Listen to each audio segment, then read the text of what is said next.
Hello everyone, welcome back to study with Namrata Pandey. मैं आपके साथ नम्रता पांडे हूं और सामाजिक अध्ययन का पेडागॉजी चल रहा है। पेपर 2 पेपर 1 दोनों के लिए ये अनिवार्य है। आप दोनों इसको देख सकते हैं, समझ सकते हैं। ये 20 प्रश्न होगा आपके 20 नंबर का, और सामाजिक अध्ययन का जो आप सीटेट का एग्ज़ाम देते हैं उसमें से 60 नंबर का जो सामाजिक अध्ययन से कहा जाता है, पूछा जाता है। तो आपके 6 to 8 बुक में से आपको मात्र 35 से 37 क्वेश्चंस होते हैं, बाकी सारा पेडागॉजी होता है। तो आपके लिए महत्वपूर्ण क्लास है।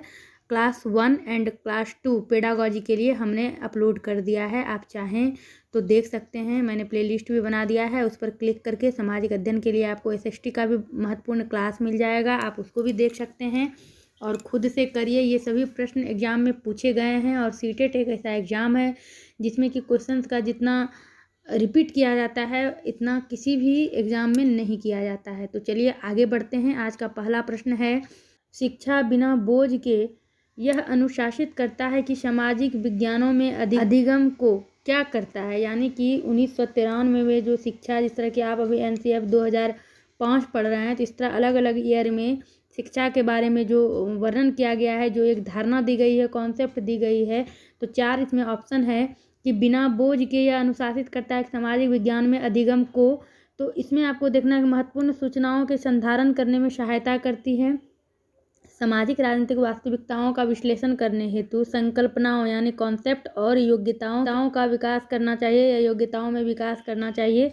तो ये विकास सबका बात जहाँ आए तो वो महत्वपूर्ण होता है। बाकी ये जो है व्यवसाय के लिए प्रासंगिक कुशलता का विकास करना चाहिए। तो आपको नहीं पता है कि आप व्यवसाय करेंगे या सरकारी नौकरी लेंगे, तो सामाजिक अध्ययन ये सब ध्यान में रखते हुए नहीं बनाया जाता है। सामाजिक अध्ययन का जो कंटेंट होता है ये सब ध्यान में रख के नहीं कि जो बच्चा पढ़ेगा वो व्यवसाय ही करेगा, उसमें बिल्कुल कुशलतापूर्वक वो उसमें विकास करे, या फिर ये जो आप देख रहे हैं अनुपालन वगैरह, इन सब ये सारे नेगेटिव वर्ड होते हैं। तो आपके इस प्रश्न का आंसर दो हो गया।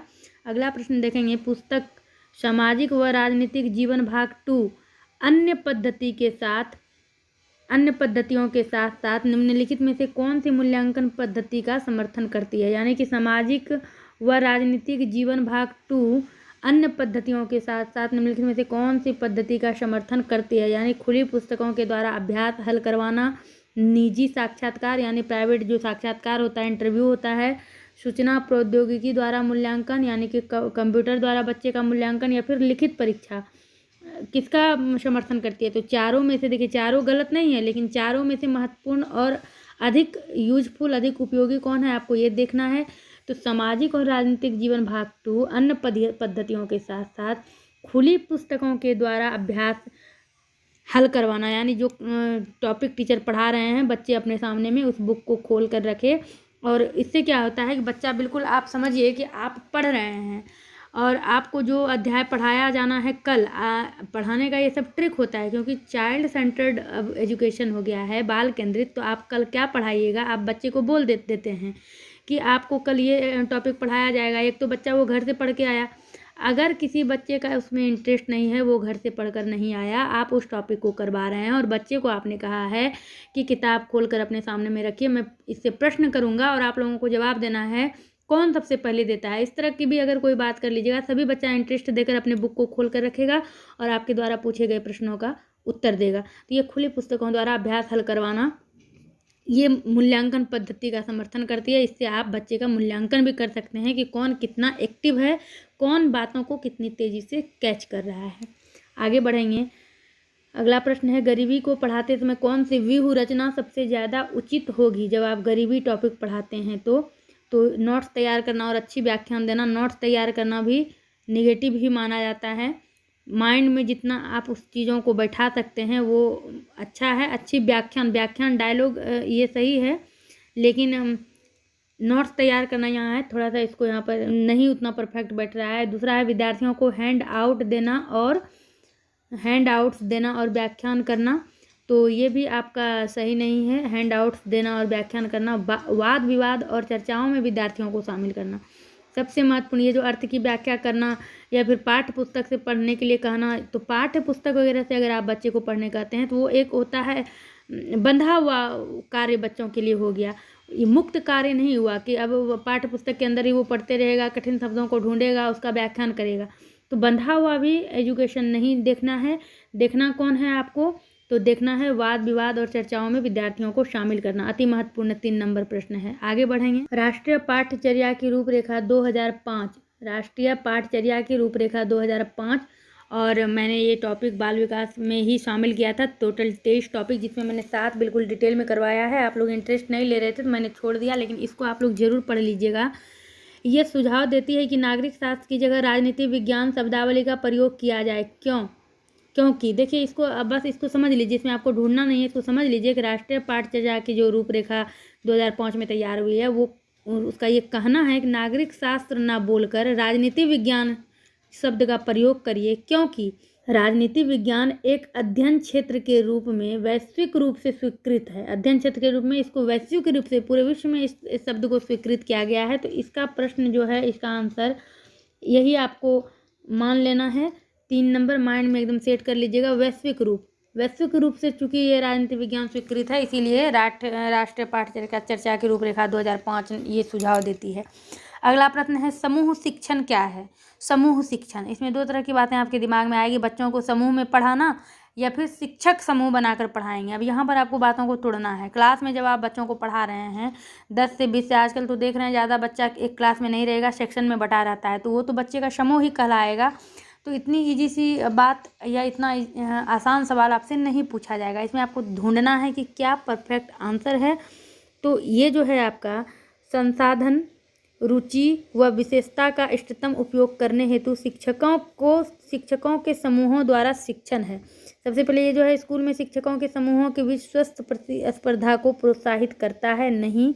विद्यार्थियों को उनकी योग्यता के अनुसार छोटे समूहों में बांटकर शिक्षण। अगर कोई विद्यार्थी तेज है, कोई उतना तेज नहीं है, आप अलग कर दीजिएगा, फिर बच्चे के मन में हीन भावना हो जाएगी। ये भी नहीं होगा। शिक्षकों की अनुपलब्धता से निपटने का एक उपाय है, ये भी नहीं होगा। ये 3 नंबर परफेक्ट है। संसाधन, रुचि और विशेषज्ञता का इष्टतम प्रयोग करने हेतु शिक्षकों के समूहों द्वारा शिक्षण ही समूह शिक्षण है। यानी कि शिक्षक के समूह द्वारा जो शिक्षण किया जाता है और उसमें रुचि, विशेषज्ञता, यानी शिक्षक को उस टॉपिक पर जानकारी अधिक हो और उस टॉपिक से जुड़े हुए संसाधन भी वहाँ पर हो। हालांकि सभी संसाधन तो आपके क्लासरूम में नहीं हो सकते हैं, लेकिन सीमित संसाधन जिससे आप बच्चे को समझा सकते हैं, तो ये है आपका समूह शिक्षण।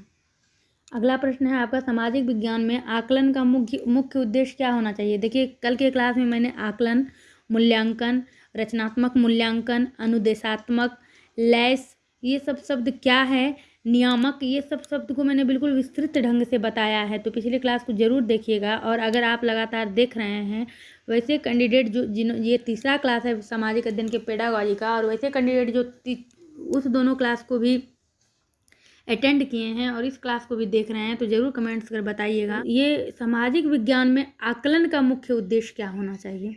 महत्वपूर्ण प्रश्न है। शिक्षार्थियों ने किस सीमा तक विषय वस्तु संबंधी ज्ञान अर्जित किया, यह मापना। विषय वस्तु से जुड़ा हुआ ज्ञान ही आजकल नहीं देखना है, विषय वस्तु से हटकर देखना है। परीक्षा उत्तीर्ण करने वाले विद्यार्थियों में ज्ञान की वांछित शैक्षणिक गुणवत्ता बनाए रखना।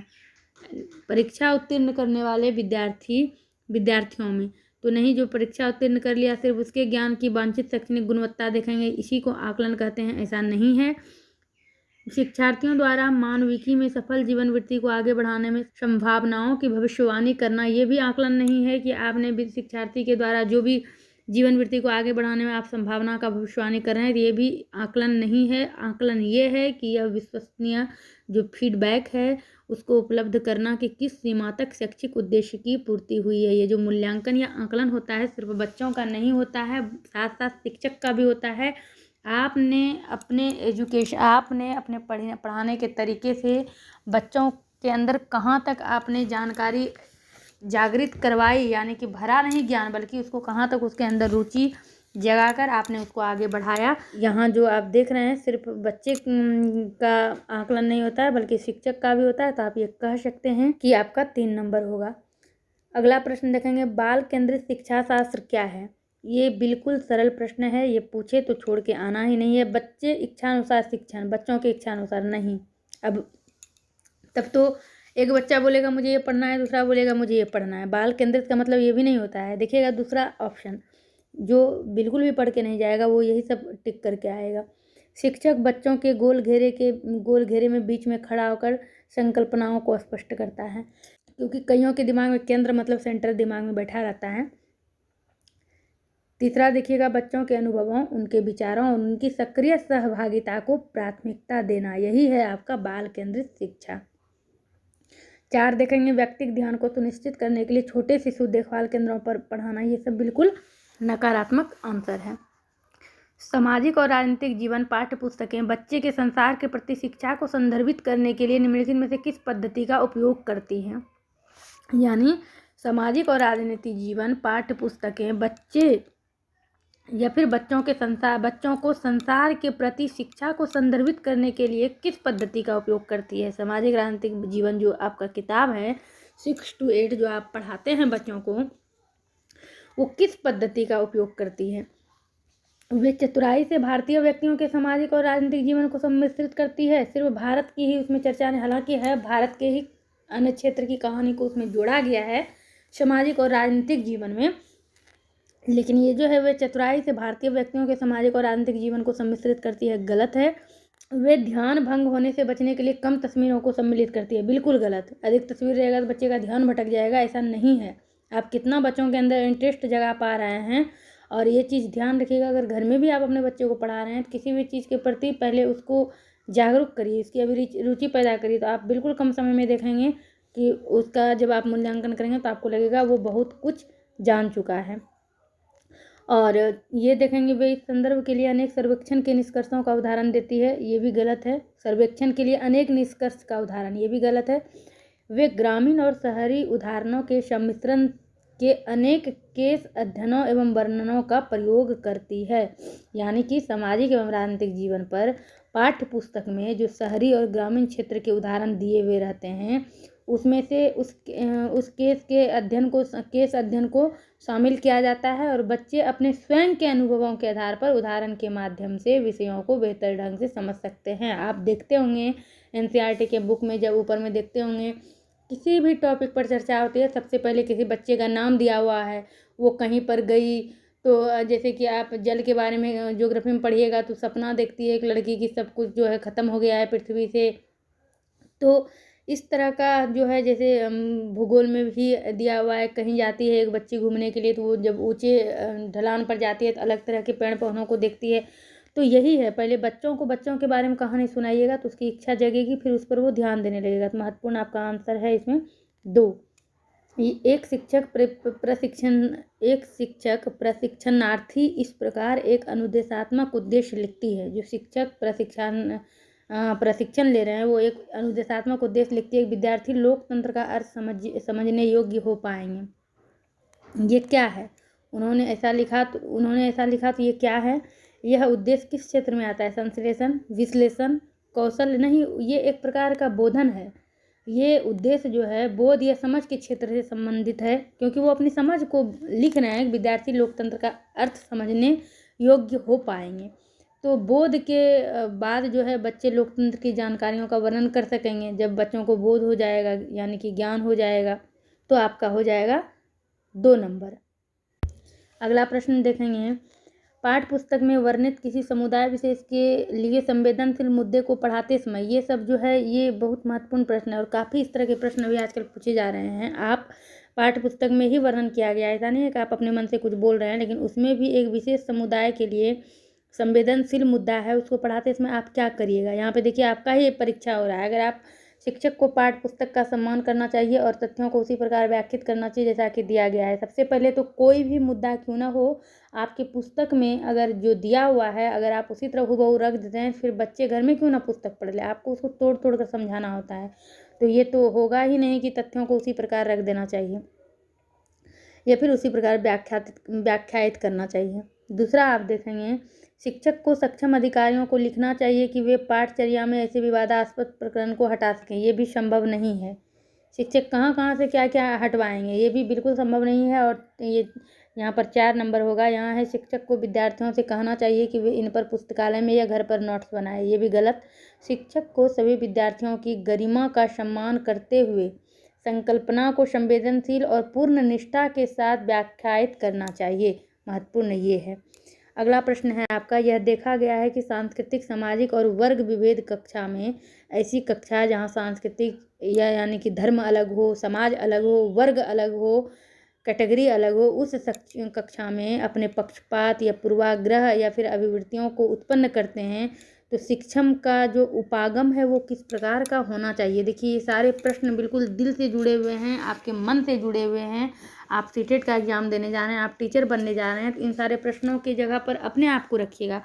आप क्या करिएगा, एक ऐसा कक्षा है जिसमें अलग धर्म, अलग सांस्कृतिक, अलग समाज के बच्चे हैं, और अब आप उसमें से पक्षपात, पूर्वाग्रह या विवृत्ति इस तरह की बातें उत्पन्न होती है, तो आपको वहाँ पर किस प्रकार का उपागम होना चाहिए।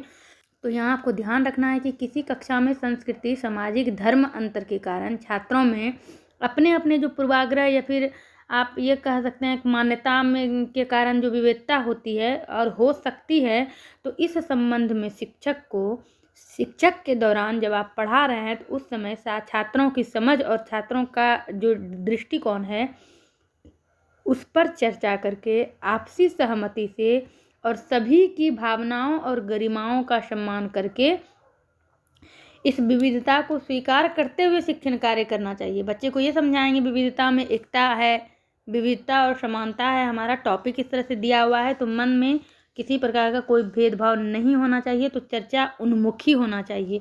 तो ये इतना महत्वपूर्ण और इतना अच्छा क्वेश्चन है, तो यहाँ पर इस जगह पर आप अपने आप को रख के देखिएगा टीचर की जगह पर, और इसको याद रख लीजिएगा, बहुत महत्वपूर्ण प्रश्न है। अगला प्रश्न है, निम्नलिखित में से कौन सा मौखिक तर्कना से संबंधित है। यानी मौखिक तर्क शक्ति को जोड़कर शिक्षण प्रणाली को कैसे आप आगे बढ़ा सकते हैं। समकक्ष व्यक्तियों का अनुकरण, शब्दों का जोर से उच्चारण करते हुए एक लेख लिखना, संकल्पनाओं का तत्काल अनुप्रयोग एवं वाग विस्तार, जो कॉन्सेप्ट है उसका तुरंत अनुप्रयोग करके उसको विस्तृत रूप से समझना, या फिर चरणबद्ध प्रक्रिया का वर्णन करना। इसमें भी देखिए ये 3 हो जाएगा और ये 4 हो जाएगा लास्ट वाला।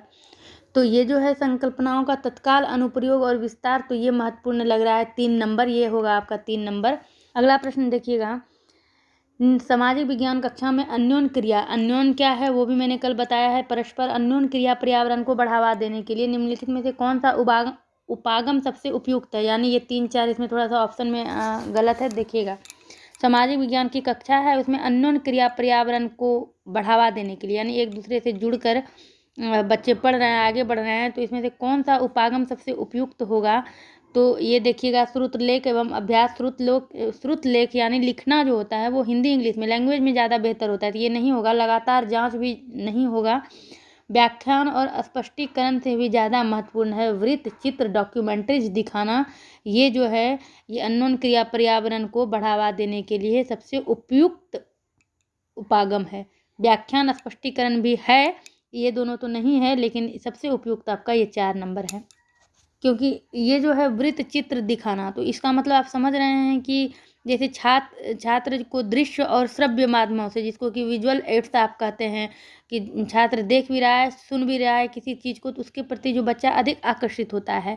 तो छात्रों को डॉक्यूमेंट्री पर अपने अपने विचार व्यक्त करने को कहना चाहिए। एक सीन आप दिखाइए, फिर उसको पॉज करिए, रोकिए, बच्चों को पूछिए, तो इसमें क्या होगा, सभी बच्चों के जो दृष्टिकोण हैं वो सकारात्मक तरीके से आगे बढ़ेंगे और वो जवाब दे पाएंगे, और सभी बच्चों की बातों को सुनना है यहाँ पर आपको, क्योंकि आप क्या कर रहे हैं, अन्योन्य क्रिया पर्यावरण को बढ़ावा दे रहे हैं। इस प्रकार बच्चों का आप मूल्यांकन भी कर रहे हैं, तो सभी बच्चे इसमें अपने अपने अनुभवों से विषय की गहराई को व्यक्त कर सकते हैं, तो ये ज़्यादा बेहतर है, इसको आप याद रखिएगा। अगला प्रश्न है, एक शिक्षक या शिक्षिका कृषि के तरीकों को स्पष्ट करते हुए भारत और संयुक्त राज्य अमेरिका के कृषि तरीकों से जुड़े किस अध्ययनों पर चर्चा करता या करती है, तो वह सीखने के किस पहलू पर बल दे रही है।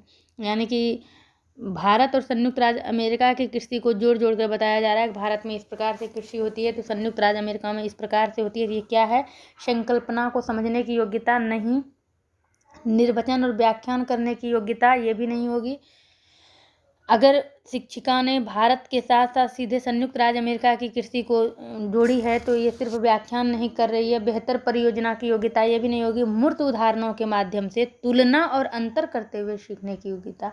एक मूर्त उदाहरण भी तो वो दे रही है भारत की कृषि को और फिर संयुक्त राज्य अमेरिका की बातें कर रही है, तो ये महत्वपूर्ण है आपका। इस प्रश्न का उत्तर दीजिए। प्रश्न उत्तर तकनीक सामाजिक विज्ञान शिक्षण में काफ़ी प्रभावी हो सकती है, क्योंकि यह किसको सुनिश्चित करती है। अगर सामाजिक विज्ञान शिक्षण आप करा रहे हैं, सामाजिक विज्ञान पढ़ा रहे हैं और उसमें आप प्रश्न उत्तर करके पढ़ा रहे हैं, तो ये काफ़ी प्रभावी हो सकती है। तो ये क्या सुनिश्चित करती है, कैसे प्रभावित होगी? अधिक अनुशासित कक्षा, तो बच्चे का क्लास है, आप 6 to 8 को ध्यान में रखकर देख रहे हैं, तो आप कितना अनुशासित बच्चे को करिएगा। उसका काम है बदमाशी करना, वो करेगा। आप लाख उसको रोकिएगा, वो नहीं रुकेगा। उसका काम है बदमाशी करना, वो करेगा। आपको अपने बुद्धि से अपने टॉपिक को इंटरेस्टिंग बना के किस तरह बच्चे के ध्यान को अपनी तरफ आकर्षित करना है, ये आप पर निर्भर करता है, तो ये नहीं होगा। दूसरा है शिक्षार्थियों द्वारा सक्रिय सहभागिता, ये महत्वपूर्ण है, क्योंकि शिक्षार्थी जब तक एक्टिव नहीं होगा तो वो प्रश्न उत्तर की तकनीक पर ध्यान नहीं देगा, और एक्टिव होने के लिए उसके अंदर रुचि जगानी है। न प्रश्न, न दंड, न पुरस्कार, न भय, न मार, न पीठ, बस उसके अंदर उस टॉपिक को लेकर रुचि होनी चाहिए। जैसे ही उस टॉपिक के अंदर उसकी रुचि जगी और आपने कहा कि मैं इसी टॉपिक से प्रश्न उत्तर करने वाला हूँ, तो शिक्षार्थी खुद एक्टिव हो जाएगा, और यही सबसे अधिक प्रभावी होगा। तभी सामाजिक विज्ञान शिक्षण में प्रश्न उत्तर की तकनीक। आगे बढ़ेंगे। प्रारंभिक स्तर पर इतिहास शिक्षण। देखिए, प्रारंभिक स्तर, सब ऐसे प्रश्न को वहाँ पर पकड़िएगा एग्जाम सेंटर में। प्रारंभिक स्तर पर इतिहास शिक्षण का सबसे महत्वपूर्ण प्रभावी तरीका क्या है? प्रारंभिक स्तर के बच्चों को आप पढ़ा रहे हैं, क्या व्याख्यान करके पढ़ाइएगा? नहीं, वो क्या समझेगा, पक जाएगा। चर्चा करके सब पढ़ाइएगा? नहीं, क्योंकि आप प्राथमिक स्तर पर पढ़ा रहे हैं और इतिहास पढ़ा रहे हैं। प्रश्न उत्तर पद्धति ये भी नहीं, ये बंधा हुआ है किताब के अंदर ही घुमाना। कहानी कथन पद्धति, नया नया कहानी उसमें डालकर बच्चे को जैसे कहानी सुनाने की तकनीक काफ़ी लोकप्रिय है, तो प्रत्येक छात्र कहानी ध्यान से सुनना पसंद करता है। जैसे ही आप विषय को आसानी से किसी कहानी में बदलकर छात्रों को पढ़ाएंगे, छात्र तुरंत उस चीज़ को समझने के लिए तैयार हो जाएगा, तो ये कहानी कथन पद्धति होगी। अगला प्रश्न है आपका, सहयोगी अधिगम की प्रक्रिया को बढ़ावा देने के लिए शिक्षक को सहयोगी अधिगम, सहयोगी अधिगम आप समझ रहे हैं क्या है? अधिगम में, लर्निंग में सहयोग करना, इसमें इसको बढ़ावा देने के लिए शिक्षक को क्या करना चाहिए? सामूहिक परियोजना कार्य देना चाहिए, यानी समूह में बच्चा जो काम करेगा, या फिर वाद विवाद और चर्चाओं में विद्यार्थियों को शामिल करना चाहिए। वाद विवाद चर्चा में क्या होता है, आपका शिक्षण का जो है वो आप बच्चे को एक्टिव बनाते हैं। यहाँ पर है आपका सहयोगी अधिगम, तो ये सामूहिक परियोजना, सहयोग बच्चा तभी करेगा जब समूह में पढ़ेगा। आपका पहला ही सही है, ये वाद विवाद वाला भी नहीं होगा। और ये जो है योग्यता समूहों में विभाजित करना, कि जिस बच्चे के अंदर अधिक योग्यता है उसको अलग रख दिया, जिसमें के अंदर कम है उसको अलग कर दिया, तो ये गलत है। और प्रत्येक विद्यार्थी को दत्त कार्य देना, दत्त कार्य वाले ऑप्शन से भी बचिएगा, ये भी दत्त कार्य भी थोड़ा सा निगेटिव की तरफ ही जाता है। अगले प्रश्न को देखिएगा, सामाजिक समानता पढ़ाते हुए शिक्षण का सबसे उपयुक्त क्या होना चाहिए? उपयुक्त सामाजिक समानता जब आप पढ़ा रहे हैं सामाजिक समानता के बारे में, तो सबसे अधिक उपयुक्त क्या होना चाहिए? जो कॉन्सेप्ट है उसको व्याख्यात करना, जैसे पाठ्य पुस्तक में वर्णन है तो जिस तरह पाठ्य पुस्तक में उस तरह आपको हुबहू नहीं रखना है। सामाजिक समानता से जुड़ी पाठ्य सामग्रियों की समीक्षा के लिए विद्यार्थियों को परियोजना कार्य देना। अब सामाजिक समानता आप पढ़ा रहे हैं, उससे जुड़ी हुई जो पाठ्य सामग्री है उसकी समीक्षा आप विद्यार्थी को कोई करवा रहे हैं, विद्यार्थी से ही, फिर विद्यार्थी तो बोर हो जाएगा, पक जाएगा, आपने तो कुछ किया नहीं। अस्पृश्यता के व्यवहार की विस्तार से व्याख्यान करना, ये भी उचित नहीं है। सामाजिक समानता अगर आप पढ़ा रहे हैं तो समुदाय से अनुभव के दृष्टांत देना, जो बच्चे को सामाजिक और सांस्कृतिक परिवेश बनाते हैं। महत्वपूर्ण आपका यही है कि अगर आप समुदाय के अनुभवों का उदाहरण देंगे तो बच्चों में सांस्कृतिक और सामाजिकता के तालमेल के महत्व को दर्शाएंगे। जैसे कि आपका हो गया तारक मेहता का उल्टा चश्मा, उसमें बच्चे सब कुछ समझेंगे कि किसका क्या धर्म है, क्या जात है, क्या काम है, किसका क्या त्यौहार है।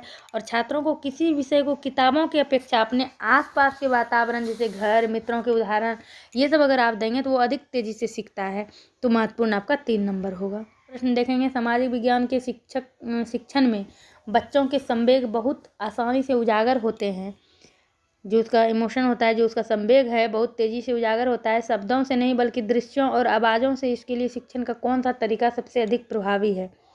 सामाजिक विज्ञान के शिक्षण में बच्चों के संवेग बहुत आसानी से उजागर होते हैं, यानी बहुत तेज़ी से वो सीखता है, तो शब्दों से नहीं बल्कि दृश्यों और आवाज़ों से। इस शिक्षण का कौन सा तरीका सबसे अधिक प्रभावी होगा?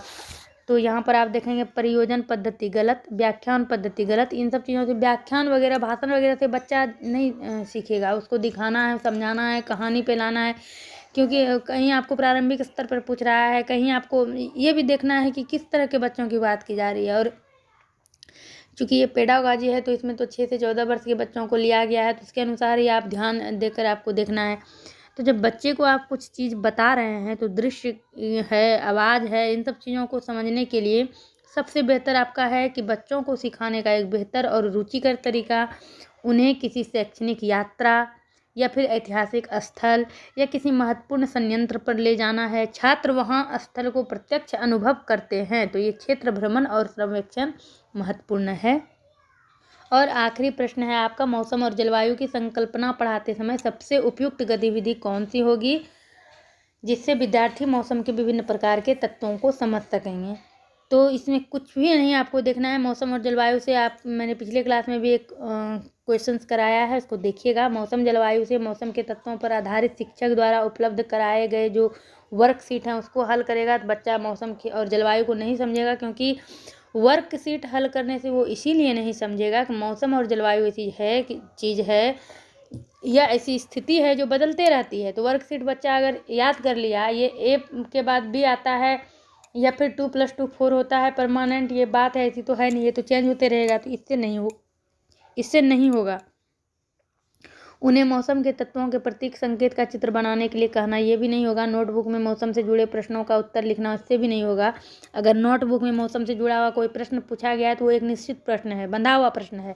समाचार पत्र से लगातार 5 दिनों के मौसम की रिपोर्ट को एकत्र करना और उन्हें अपने नोटबुक में चिपकाना, क्योंकि समाचार पत्र में जो मौसम का रिपोर्ट आएगा अलग अलग दिन अलग अलग आएगा, तो ये महत्वपूर्ण है। तो सबसे ज़्यादा क्रिएटिव आंसर कौन सा है, वो आपका पेडागॉजी में आंसर होता है। तो उम्मीद करते हैं आपको ये क्लास भी काफ़ी मदद किया होगा। जो लोग लगातार तीसरे क्लास तक बने हुए हैं वो भी कमेंट्स कर बताइएगा, और ये क्लास कितना हेल्पफुल है ये भी बताइएगा। जो चैनल पर नए हैं चैनल सब्सक्राइब करिएगा, वीडियो पसंद आए लाइक करिएगा। मिलती हूँ मैं आपसे अपने अगले क्लास में, बने रहिए इस चैनल के साथ।